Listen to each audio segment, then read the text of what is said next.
So originally today my plan was to actually record Dark Souls, make a video on Dark Souls 1 because I just love that game so much, and the overall series, I love it a lot. But unfortunately I have been, fortunately I have been playing so much of Kingdom Come Deliverance 2 recently, and I have been absolutely loving each and every single moment of it.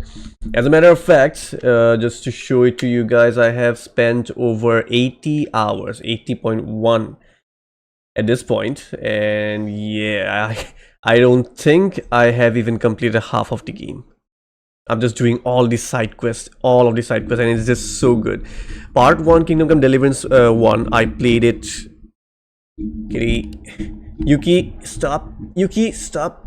My cat is busy chewing on the spring of my microphone handle, so well, I hope she don't break her teeth. I played Kingdom Come Deliverance 1 last year, and holy shit, I love that game so much, although there were things that definitely needed a lot of improvement.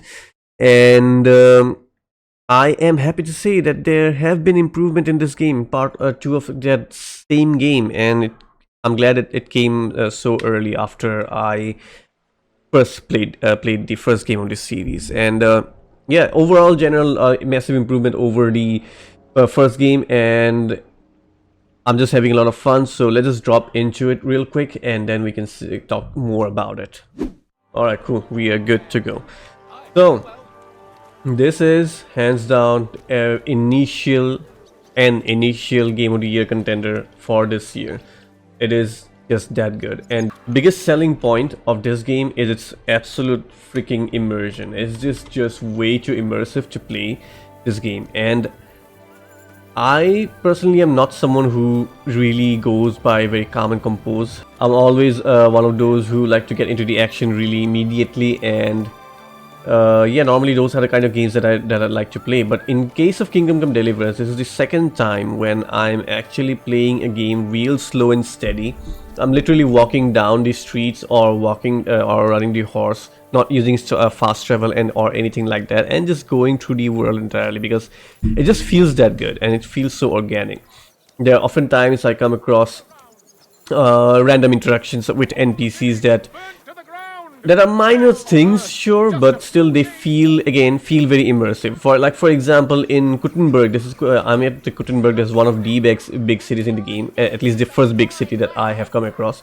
I am expecting to see Prague too, but let's see what happens. And I'm also expecting to hopefully see Ratai also. I'm not sure if I'll be able to see that or not, but I am hoping. That's just a hope. So anyways, when I was like just going around the city, this Gutenberg over here, sometimes a random NPC just came and talked to me once, and it was just some general conversation. He was asking for directions and stuff like that, and that guy literally stole something from me, and I had to go and catch up to him and then get my things back from him, which is something I was not expecting that from this game. I have to say, I was not expecting it to go that way. I was just thinking that this is some sort of minor event that happened, but I was not expecting to get have my goods stolen from me. At the same time though, this happened twice with me, and so I got very vigilant about those things. On the third time though, it happened, another one of these random interactions, and I was like really confused back then. I mean, confused at the end of it, because that guy did not steal anything from me. He just literally preached something out of the Bible and whatnot about Christianity and stuff like that, and he just went his way. I literally just went through all of my things, and he did not steal anything. So again, that element of surprise is there, and again, it feels immersive, because again, in real life, it's not that predictable, and things can go any way in real life, and that is how things are over here. And apart from that, even in the two cases where my things were stolen, the first one was definitely just a thief. I punched him, and he gave me his things, gave me my stuff back after getting just one single punch to his face. On the second case though, I actually was able to get into a whole conversation with him about what happened to all of his things, and at the end I actually decided to let him keep the money, and he in turn promised to never steal again. So there are these kind of things, things that happen in this world that makes it feel very real and very immersive. Again, the word is just immersive. This game is just that. It just feels way too real for everything, and of course it is still a video game. There are things that feel very cartoonish, very unreal, which I will get into it, which is like, and it's just obvious things that it will be there, but in general though, it feels really great being in this world. It just feels like a living, walking world over here. Another thing that makes this game so interesting are its quest design. It is so well done. Kingdom Come Deliverance 1 also had some good side quests, and I really enjoyed doing those. Kingdom Come Deliverance 2 carried the torch and ran longer. And this map is just filled with a lot of side quests, and all of them are absolutely high quality stuff. Frankly speaking, this is the second game. I already said that this is the second time where I am going through the world and just experiencing the entire thing. The only other game where I actually did that was The Witcher 3. After I realized what exactly Witcher 3 is like. So yeah, this game is really up there. It's not equal to Witcher 3 in my opinion, but it is very close, and it just feels too good going through all of these side quests and all. Like for example, there was one side quest. I recently did one side quest where a lady actually asked me to get a thunderstone. I still have that on my inventory, by the way. I have not completed the quest. Hold on, let's see. Yeah, there it is. So she asked me this for this thunderstone because she is worried about her. Well, she had several miscarriages, and that's kind of getting her worried. And she believes that having the thunderstone by her will actually help her. Let's do one thing. Let's ride till her. Let's take a ride till her, and then we can have a chat till then. Yeah, I can fast travel, but I literally do not choose to fast travel in this game because I just love riding around in this game, man. So yeah, as I was saying, I had to get a thunderstone from her. She did give me a name of where the thunderstone exactly is, and I went to that guy, and of course, and as she said, he was not willing to part with it whatsoever. Although we get the dialogue choices over here through which we can make him do a bet with us that if we beat him in a fist fight, we get the thunderstone. Problem is that the dialogue choices are designed in such a way that you might not, well, I won't say you might not be able to make him fight, but it's not easy to get him to fight you. You have to choose the right dialogues and options. That is one thing of one of the drawbacks of this game, which again I'll get back later on. So anyways, now the thing is, I beat him in this fight, which is very easy. Like the game is not exactly that hard if you're playing on normal difficulty. I don't know if it's on hard, what happens in hard difficulty. In Kingdom Come Deliverance 1 in hard difficulty, the hard elements disappear, which definitely does make things a lot harder, especially during combat when you won't be getting those indicators of when to block and when to counter. So, but anyways, regardless, I beat him, and then he just said that he just told me that the thunderstone is not actually with him. And he told me what exactly happened, and then I had to go for another chase down, another, well, side quest where I had to go and search for two guys who actually had the thunderstone now with them. And fair enough, I followed the direction that given by this guy and found those guys.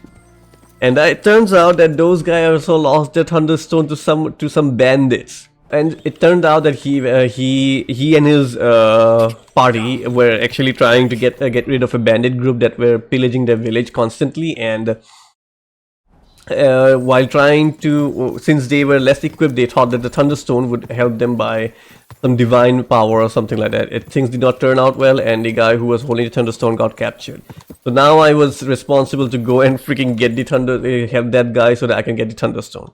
Of course, it's optional to help that guy. I can just get the thunderstone regardless, but hey, I'm a nice guy. My Henry is a good person, and so my Henry decided to save that guy's ass also. Finally, I got the thunderstone, and now I'm going to give it to that lady. So this quest structure is something that makes it really interesting. It's not something that just go and pick up something, beat someone up, and it's done. But this is what quests were like in Witcher 3, and I liked it a lot. There was always some sort of at least a minor twist to everything, and it felt really great.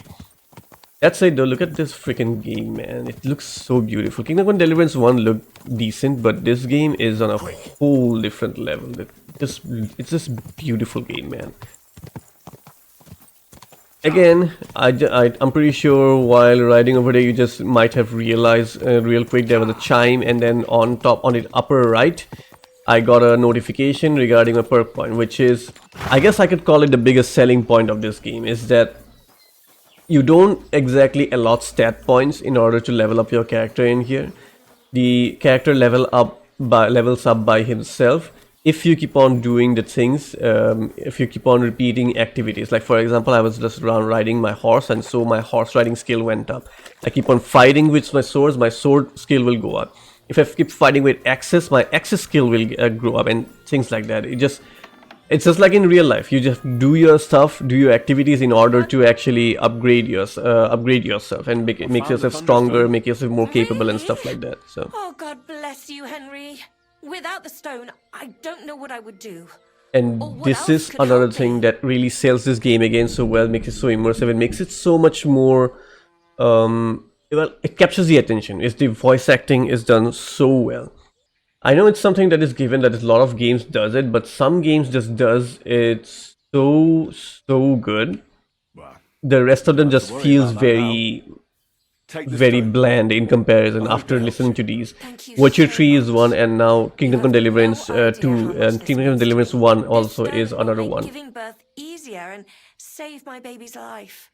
Glad to have been of service. The way the dialogues are delivered by each and every character just captures the attention. At least it has been in my case, because especially that is a very big thing, because she said you need to brew nightshade with twice as much mugwort and a good splash of brandy.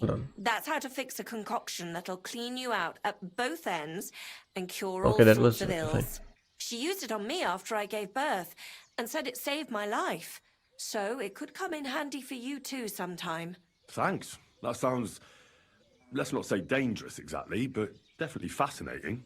I'll just make a quick note so I don't forget. Not sure I'll ever muster the courage to try it though. Think nothing of it. And if you want, stop by and talk to my husband, Demir. He's a very skilled man.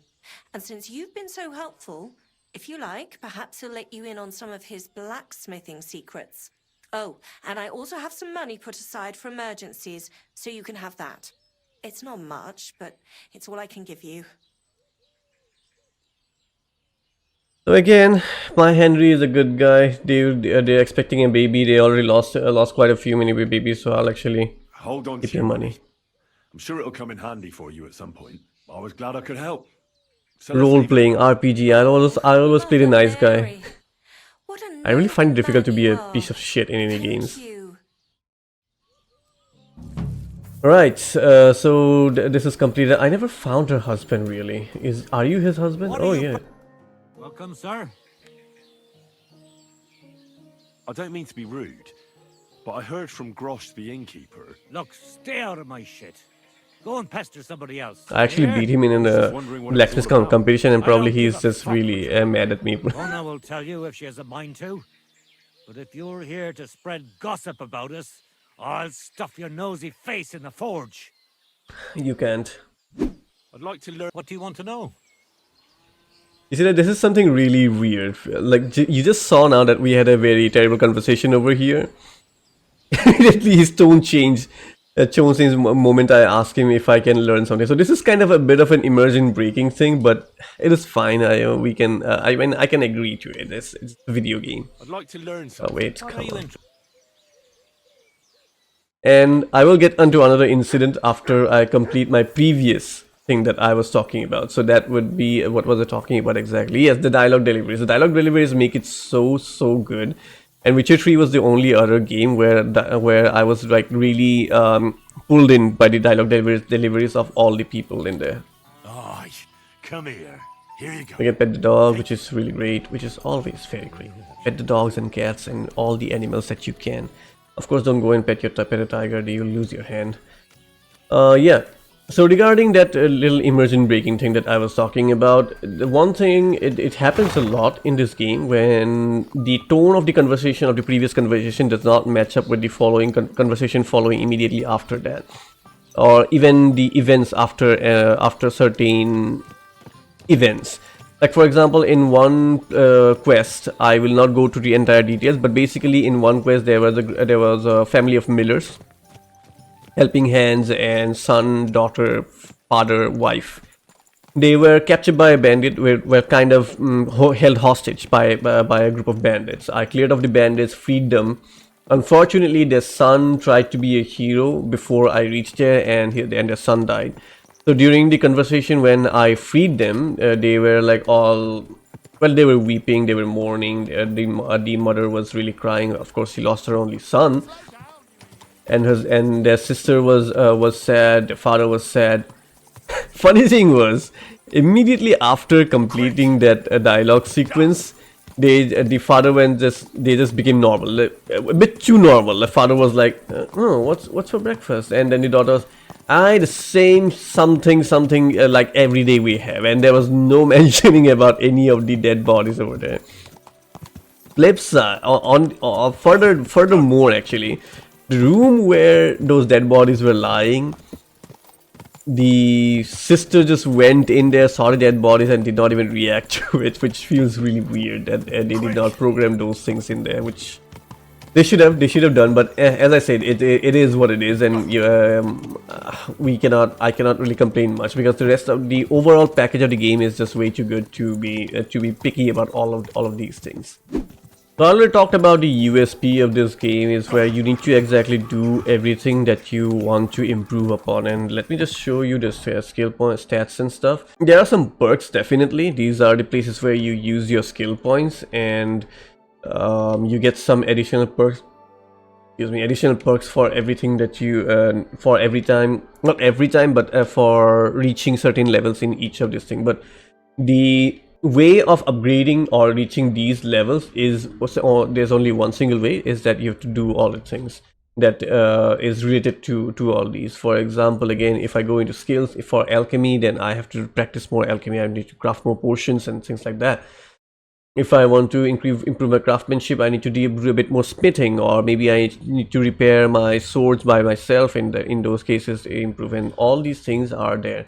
In combat, there are these, as you can see, there are different weapons. For different weapons, there are different skills, and you need to keep on using these in order to get better stats out there. You can see the heavy weapon and polearms are less because I don't really use those. I'm always a sword guy. I am always a sword guy. I can use a bit of bow. Unarmed is a bit high over here in my case because, well, there are a lot of little contests, fist fighting contests that are going on all over the place, and participating in those are kind of interesting. So yeah.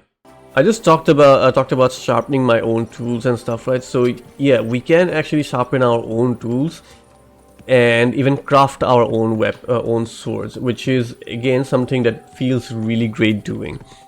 I have crafted a few swords by myself. It's for quest stuff though. I haven't found any of the good, really top tier diagrams for making crafting those swords, but once I do, I definitely will be doing those more.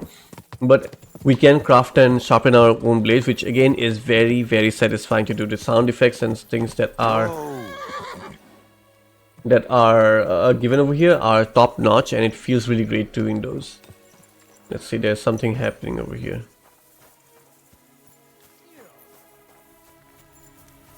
It's a human, never mind, they're gonna fight. I'm definitely not afraid of you. Let's do this.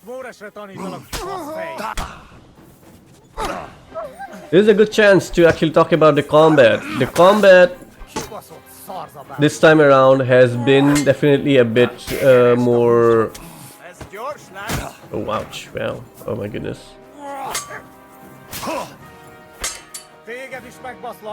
Has been made a bit more simpler because we only have 4 directions to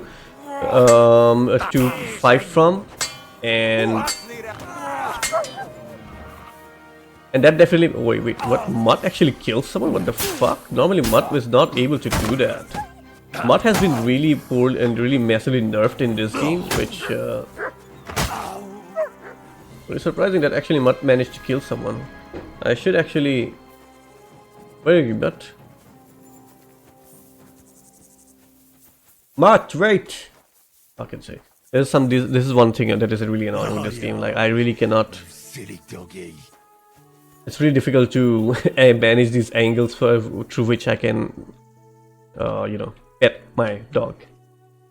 Let's take the groceries. I have just so many things on in my inventory that I just do not have it on me. I have to take that one though.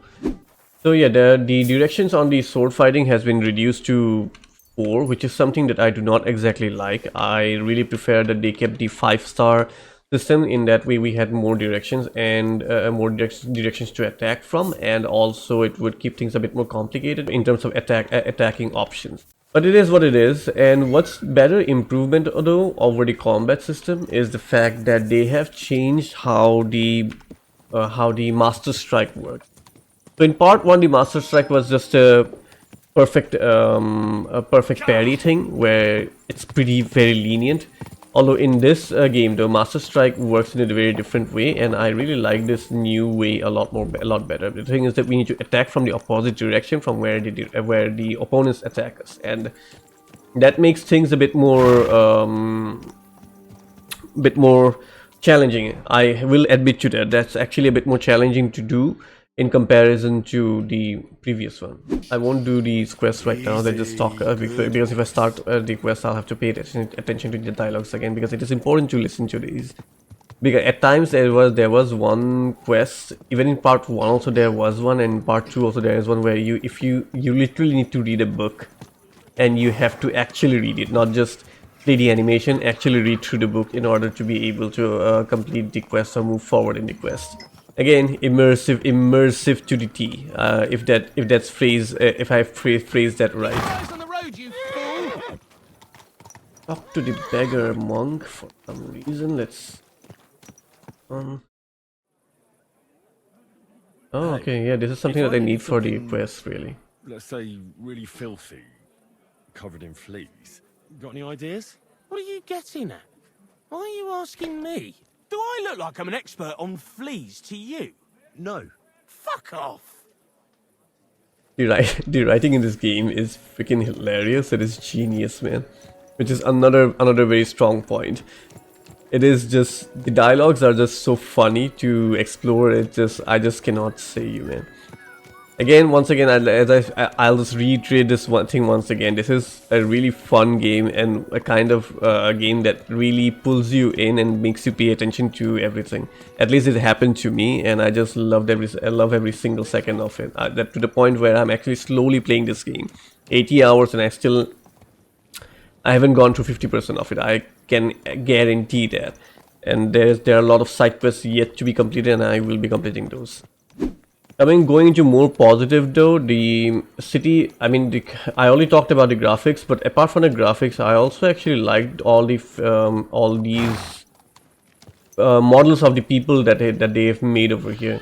In Kingdom Deliverance 1, the models seem to have repeated a bit too many times, but in this game though, it is the models feel a bit more unique. Of course, there are some repeated models, but in general, there are a lot more models that are more unique than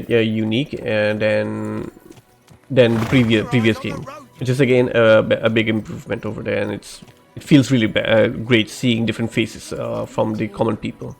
And of course, there are other things of the world. For example, there are certain rules in this world that you need to follow. For example, as you can see in this evening now, everyone is carrying a torch, and I myself am carrying a torch over here.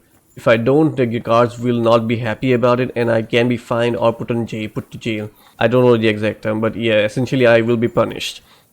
Similarly, there are other things that you cannot be doing, like you have to be a law-abiding citizen, provided, well, at least you have to show that you are a law-abiding citizen, because thievery is a thing, which is again has a very interesting mini game in it, both lockpicking and stealing things from people. The developers have put a lot of thought into every single minute details, and every single moment in this game feels really great. Plus, of course, there is reputation. In case of reputation, not only it depends upon how you talk to everyone, but also how you address, how clean you are. Those things matter too. And I have literally seen the consequences of not being clean, because there was one point where everyone was like, you get an icon down below, and they are like, they just don't want to get near you because near me, because I was stinking to high heavens. Let's get into the disadvantage. I think I have spoken enough positive of it. I have been really positive about this game, and even now I don't really have too many things to complain about. One thing, a few of the things I already told, I've already discussed. For example, the dialogues may not be flowing too well along with each other, and just now I said something that I just keep on forgot. I completely forgot. But anyways, there's another drawback over here is that the map. I love the map design. It's a very beautiful artwork in here. But where the problem is that they don't exactly mark all the things over here. Mark as in the place's name. I mean, like this. This place is called Old Kutna. This city is called Kuttenberg. But then again, in Kuttenberg there are different districts, like Minor District, Miners District, the German districts, or something like that. I really wish that the game actually had labeled those districts, at least when I zoom in, and because without that it kind of, at least personally, I find it a bit difficult to exactly keep track of everything that is there, and the map isn't exactly the most clear thing when I am trying to find something like the beggar's residence. Technically it's not a residence, but yeah. I don't really have any other word to use for them. And the other drawback that I just addressed a little before was regarding the combat, where they have reduced the number of sides from which you can attack, which kind of doesn't exactly feel too good. But at the end, it still works out. That is one thing that that I have seen in this game, that the good things are done so well, is that even though their bad things are there, they just balance it out really well. And as a matter of fact, it balances. I mean, it weighs down more towards the good, and the bad things doesn't exactly feel that impactful, and in the grand scheme of things, and it feels really great playing it. Next thing that I will say about as for the negative of this game would be that the population kind of seems scanty. Although I'm not that much of an historical expert, I don't know much about Bohemia during this period, whichever period this was, I don't remember, unfortunately. And right now it's nighttime, so yeah, of course there are not many people in the street. But even during the day, during the morning or during the afternoon, there isn't exactly too many people going around the street. If we go into saying games like Witcher 3, there were a lot of people in the big town, which was I forgot the name of that town, of that city. But yeah, there were a lot of people, and felt really great seeing that many people. Unfortunately, Kuttenberg over here is really scarcely populated, which kind of feels a bit weird. It just doesn't feel right. I won't say weird, but it doesn't exactly feel right. And other than that, the only other thing that I can really think about at this point is the fact that the facial animations are still not that great. A lot of times, not during the main cutscenes, but during the dialogue sequences, the facial animations does not exactly feel too well done. But however, again, the saving grace is the dialogues and the delivery of those dialogues. That said though, let's get into another praise over here, because again, this game is just too good. Praise is the writing of this game. I already told you about how funny this game exactly really is. I just find it very funny, all the way the dialogues are written and the way the dialogues are delivered. But apart from that, the writing is also pretty superb in terms of something that I praise Witcher 3 a lot for. It is that the people do not exactly speak too much, they just speak enough, and they give out all the information that is required in those few line of dialogues, which is really great. I honestly recently tried to get into Avowed recently, just a few days back, and the amount of dialogue disposition in that game just made me delete that game. I could not play it, especially after when I'm playing Kingdom Come Deliverance. Avowed really felt very lackluster when it comes to the overall presentation of the thing. That includes the writing and stuff. Or let's say there is a day-night cycle, and then NPCs that generally do go into their places to sleep, and you can kill them in their sleep or steal their stuff from their sleep. As a matter of fact, a lot of missions where you do need to wait for the appropriate moments like these to actually carry out the missions, because stealth is definitely a thing, and stealth also is pretty well done. Just yesterday I did one stealth mission where I had to steal something from the king's army camp, from Sigismund's army camp, and yeah, that was pretty decent in terms of stealth gameplay. And as a matter of fact, let me just tell you, this is one game where I've seen that my companion actually has a presence in front of the guards. On my first try, my dog actually went with me, and the guards did not spot me, but they did spot my dog, and through my dog they found me, and I got into trouble because of that. Second try, I actually made him stay, asked my dog to just stay out of it. We can do that. We can give commands to the dog and then complete the mission like that. This is something really nice touch over there. I liked it a lot. So as you can see, I am not being able to criticize this game much whatsoever. I'm just going in praising this for a game from left to right, because I am, as I said, just having a really amazing time playing this thing, and I'm so glad that this game came out the way it is. Now, this is something that I should have said at the beginning itself, but this is definitely not a full review, because I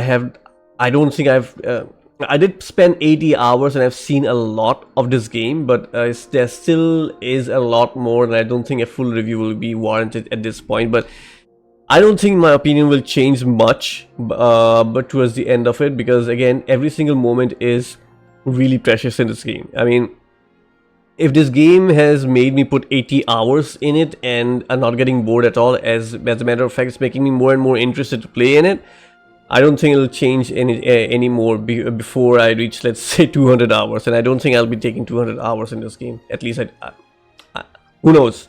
Let's see. But that's about it, really. Kingdom Come Deliverance 2 is I think this is the game of the year. I really think this is the game of the year. A lot of people are still saying Doom Eternal might still take it because they have focus. I mean, I have a friend of mine. His name is Lightwing. Again, shout out to him. Go check out his channel too on YouTube. And he says the Doom Eternal has changed certain things. About they are gonna focus more on story and stuff like that, giving them a bit more of an edge for game of the year. But let's see what happens. But at this point, I don't see any game beating Kingdom Come Deliverance 2. Not even Monster Hunter Wilds. And that is one game that I am eagerly looking forward to, which is coming out tomorrow or on the day after, because I'm speaking in terms of IST, and somehow, I mean, you know, the global time stuff, it just doesn't match. So anyways, this game is not even a surprise. It's just something that really meets the expectation. As a matter of fact, it actually exceeds all expectations, and I'm really happy that the devs managed to produce something like this, and that thing runs really well on all systems from what I've heard. The optimization of this game is really great too. So I don't have to pick anything out from this game, and I just have nothing but praise about it. Are there some bugs? Yes, sure, there are a few bugs, but they are very far and in between, and it doesn't really affect the entire experience, or even doesn't cause any major hindrance to the entire progression and stuff. And all that said, I want to hop back into this game again, focus a bit more on the quests and stuff like that that I'm gonna do, because this is so immersive that I really won't be able to do both at the same time, streaming and playing the game. This is one major reason why I'm not streaming this game on my channel, because it just pulls me in so well. So with all that said and done, thank you for watching, and I'll see you guys on the next one, which should be the Dark Souls video, because again, that is something that I really am enticed to talk about right now. So, yeah.